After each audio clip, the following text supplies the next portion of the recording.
नान खटाई तो आपने बहुत बार खाई होगी। आज हम बनाते हैं बेसन खटाई। साथ ही मैं इसमें बताऊंगी step by step perfect recipe और आपको किस प्राइसिंग में इसे सेल करना है। अगर आप सेलिंग पर्पज से बना रहे हो तो मैं इसका सही सेलिंग प्राइस भी बताऊंगी वीडियो में।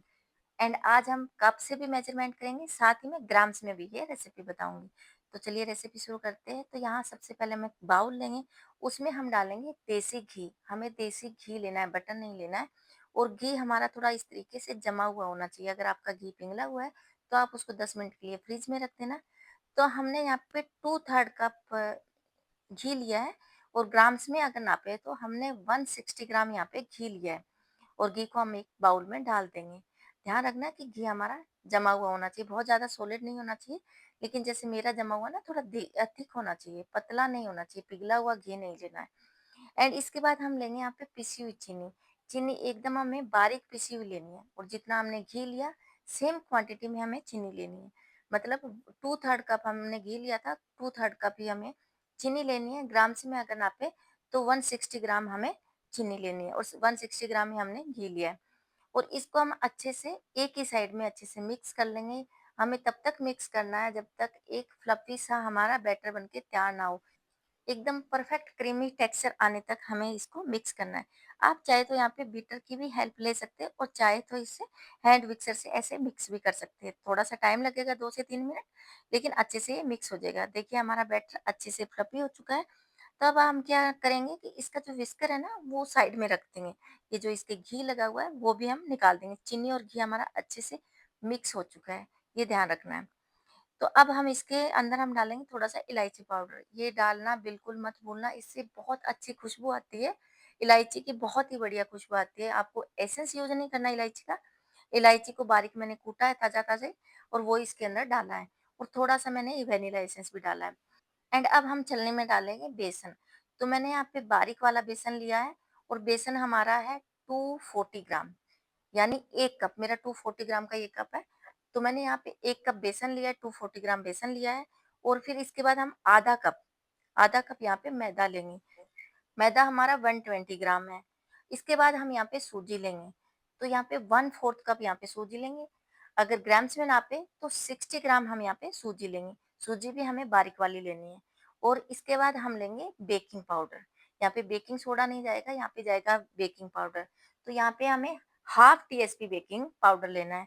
एंड साथ ही साथ इसमें हम नमक डाल देंगे। नमक हमें बिल्कुल चुटकी भर डालना है, थोड़ा सा नमक डालना है, क्योंकि नमक हमारे स्वीटनेस को बैलेंस करता है, इसलिए कंपलसरी है। इसके बाद हम क्या करेंगे, इसको हल्के हाथ से अच्छे से मिक्स कर लेंगे। हमें आटे की तरह नहीं गूंदना है, इसको हल्के हल्के हाथ से, जिस तरीके से मैं मिक्स कर रही हूँ वैसे ही सारी चीजों को मिक्स करना है और हाथ से ही मिक्स करना है। यहाँ पे हमें बीटर वगैरह यूज नहीं करना है। अगर आपके पास मेजरिंग कप वगैरह या वेट स्केल वगैरह कुछ भी नहीं है तो आप यहाँ पे कटोरी भी ले सकते हो। तो जैसे एक बड़ी कटोरी लेनी है, उतना आप बेसन लोगे, उसके आधा आप लोगे मैदा, और उसका 1/4 आप लोगे सूजी। और आप जो नॉर्मल स्पून होती है उसकी आधी स्पून आप बेकिंग पाउडर डालोगे। इस तरीके से आप सारी चीजें डाल सकते हो। तो देखिए हमारा डो बन के तैयार हो चुका है। बस ज़्यादा इसको नहीं गूँथना और इसमें कुछ भी आपको ऐड नहीं करना है। जितनी इंग्रीडिएंट मैंने डाले परफेक्ट मेजरमेंट के साथ डाले हैं, इसमें ऊपर से आपको कुछ भी नहीं डालना है। तो हम यहाँ पे क्या करेंगे, एक वेट स्केल लेंगे और साथ में मैंने यहाँ पे टेबल स्पून भी लिया है। इससे क्या करना है, हमें मेजरमेंट करना है। हमें एक ही शेप की सारी हमारी बेसन खटाई बनानी है, ना कोई बड़ी होनी चाहिए, ना छोटी होनी चाहिए। तो एक शेप की कैसे बनेगी, तो आप इस तरीके से एक टेबल स्पून लेना और जैसे मैं ले रही हूँ वैसे ही लेना। और मैं यहाँ साथ के साथ ग्राम्स में भी नाप रही हूँ। सेम ग्राम्स में आ रहा है, ये 18 ग्राम की एक हमारी बेसन खटाई बन रही है। इससे क्या होता है, एक शेप की सारी बनेगी, कोई छोटी कोई बड़ी नहीं बनेगी। एक जैसे शेप की बनेगी जो दिखने में बहुत अच्छी लगती है। आप चाहे तो ये वाला स्टेप स्किप कर सकते हैं क्योंकि ये कंपल्सरी नहीं, लेकिन दिखने में अच्छी लगे इसलिए मैं ऐसे ही नाप के ही सारी बनाती हूँ। अगर आपके पास वेट स्केल नहीं है तो आप ऐसे टेबल स्पून से भी नाप सकते हो। मैंने अपने ओटीजी को पहले ही प्री हीट कर लिया है।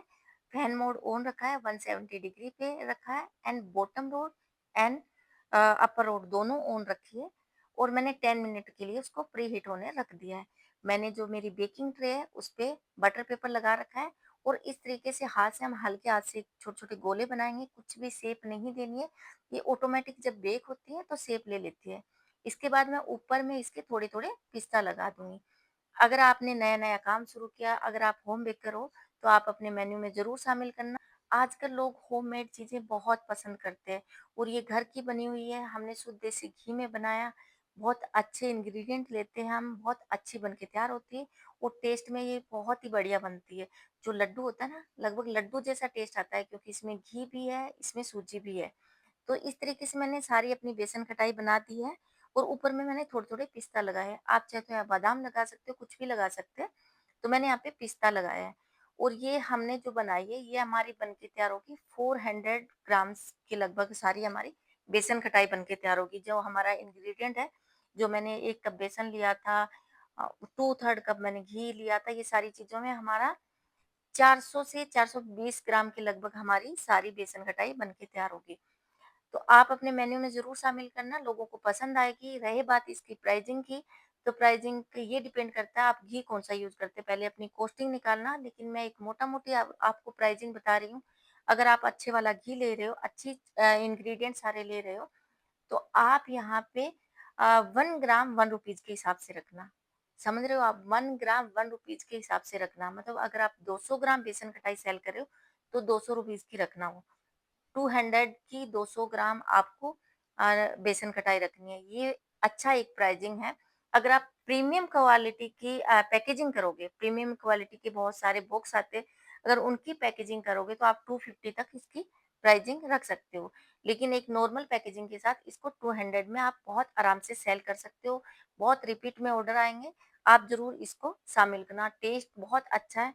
अगर आपको रेसिपी ज़रा भी अच्छी लगी है, ज़रा भी पसंद आई है, तो प्लीज़ इसको लाइक करना, शेयर करना एंड मेरे चैनल को भी फॉलो कर लेना। अब मैं क्या करती हूँ, इसका मैं आपको वेट बताती हूँ कि इसका वेट कितना हुआ। हाँ, ध्यान रखना आपको एयर टाइट कंटेनर में भर के रखना है।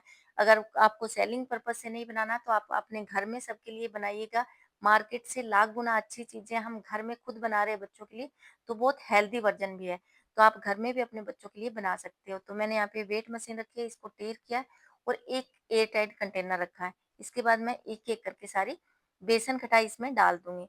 तो ये देखिए हमारी सारी बेसन खटाई थोड़ा-सा ये पहले इसमें क्या होता है मॉइस्चर होता है। जब ये बेक होती है ना, तो मॉइस्चर उठता है तो थोड़ा-सा वेट कम हो जाता है। तो पहले हमारी एक बेसन खटाई 18 ग्राम की थी, लेकिन जब बेक हुई तो वो 17 ग्राम की ही रही है। इस तरीके से मैंने सारी बेसन खटाई इसमें डाल दी है और हमारी इन सारी बेसन खटाई का वेट हुआ है 414 ग्राम। तो आप इसको आराम से अपने होम बेकरी के मेन्यू में शामिल करना और अपने बच्चों के लिए भी बनाना। बहुत ही हेल्दी वर्जन है और सबको बहुत पसंद आएगी। Thank you for watching. Her her Mahadev.